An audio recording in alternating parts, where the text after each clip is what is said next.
আসসালামু আলাইকুম। Live blogs by Shifu চ্যানেলে আপনাদের সবাইকে স্বাগতম। আশা করছি সবাই ভালো আছেন, সুস্থ আছেন। আমরাও ভালো আছি আলহামদুলিল্লাহ। আমার চ্যানেলটির ওপেন হয়েছিল 2021-এ, কিন্তু আমার 2টা বাচ্চাই তখন অনেক ছোট।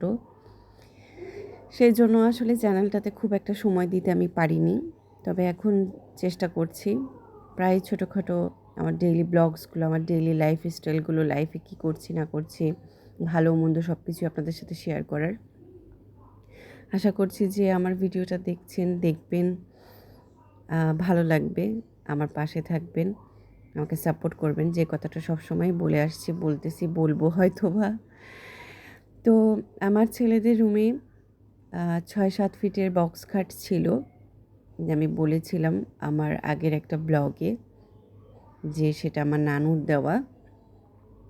তো সেই খাটটা আমরা নিয়ে নিলাম, মানে আমাদের ঘরে শিফট করেছি, আমাদের মাস্টার বেডে এবং চাইল্ড বেডে ওদের জন্য একটা নতুন খাট নিয়ে আসলাম।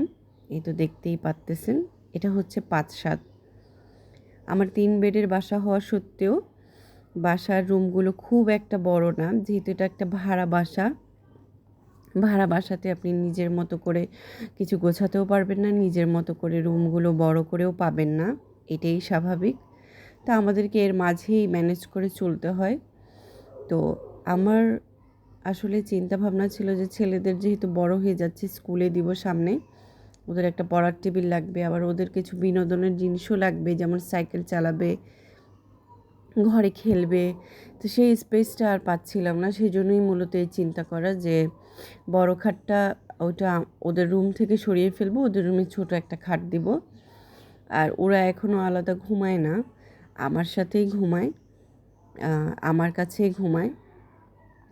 এখনও ওদেরকে আলাদা করিনি, তবে এটা আস্তে আস্তে অভ্যাস হয়ে যাবে। আগে স্কুলটা অভ্যাস হোক, নতুন মানুষদের সাথে মিশুক, তারপর আস্তে আস্তে ওরা হয়তো নিজেরাই বুঝবে যে না, ওরা বড় হচ্ছে।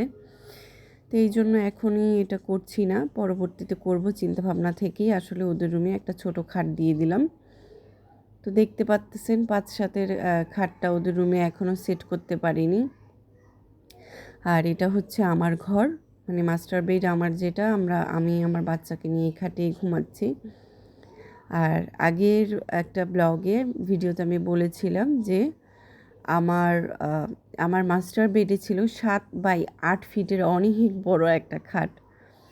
বেসিক্যালি ওই খাটটা বানিয়েছিলাম আমি যে বাচ্চা যেন পড়ে না যায়, মোটামুটি একটু হামাগুড়ি দিতে পারে, এরকম যেন স্পেস পায়। আর আমি তো সামনেই থাকতাম। তো ছোটো খাট হলে দেখা যায় কি, চোখের সামনে থাকলেও বাচ্চা অনেক সময় পড়ে যায়।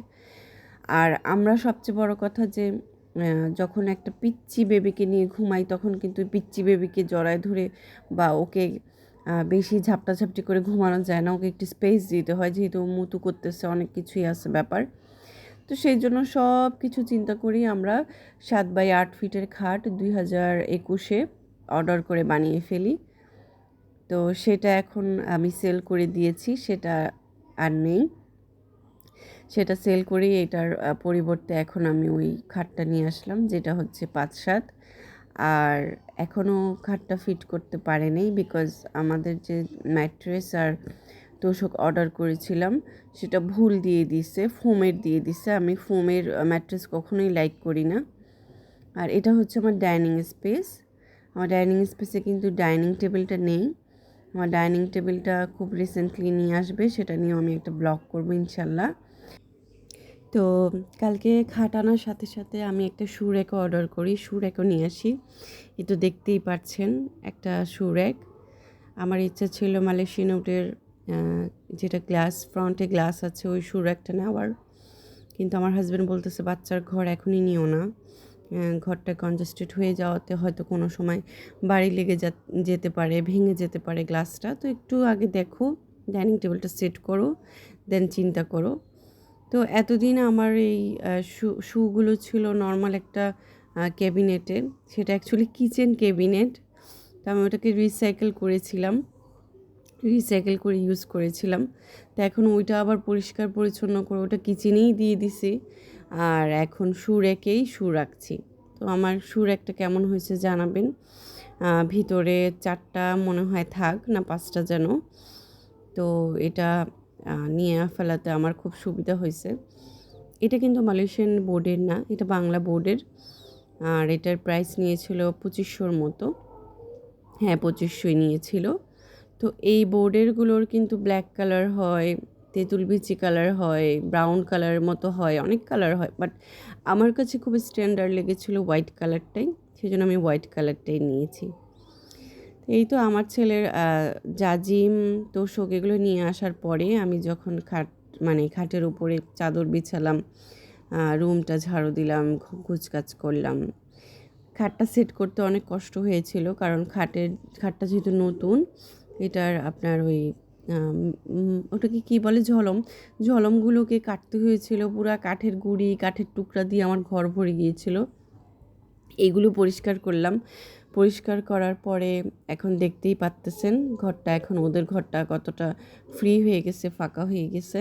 এখন ওরা খেলতে পারবে, সাইকেলও চালাতে পারবে। আর চিন্তা আছে জানুয়ারিতে তো যেহেতু স্কুলে দিব, আল্লাহ রহমত করলে ইনশাল্লাহ, তখন একটা পড়ার টেবিল নিয়ে ফেলবো 2 ভাইয়ের জন্য। তো পড়ার টেবিলে তখন ওরা পড়তেও পারবে, ওদের জন্য সুবিধা হবে। তো ওইটা ছিল রাতের ভিডিও, এটা হচ্ছে আজকে সকালের ভিডিও, আজকে সকালে ক্যাপচার করা। দেখেন কত সুন্দর আমার ঘর, কিন্তু চারোদিক দিয়ে খোলামেলা, এবং আমার ঘরে প্রচণ্ড আলো বাতাস, মানে একদম অন্ধকার নেই। শুধু ডাইনিং স্পেসে কোনো ভেন্টিলেশন নেই দেখে ওইটা একটু অন্ধকার। বাকি সবগুলো রুম, রান্নাঘর থেকে শুরু করে সব কিছুই খুবই খুবই আলো আছে, বাতাস আছে। এই যে দেখতে পাচ্তেছেন আমার বাচ্চাদের ঘরটা এখন কত ফাঁকা হয়ে গেছে, কত সুন্দর লাগতেছে।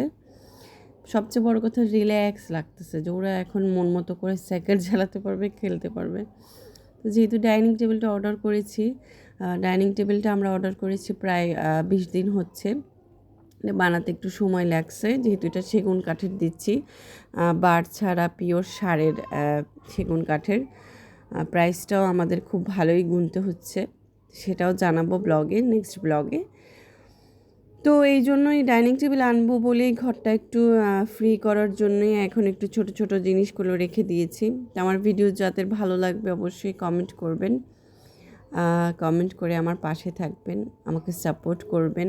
বরাবরের মতোই সবসময় যেটা বলি যে একটা লাইক দিবেন। ভিডিওটা খুব বেশি ভালো লাগলে প্লিজ প্লিজ প্লিজ চ্যানেলটা সাবস্ক্রাইব করবেন, আর আমার জন্য দোয়া করবেন। আল্লাহ হাফেজ।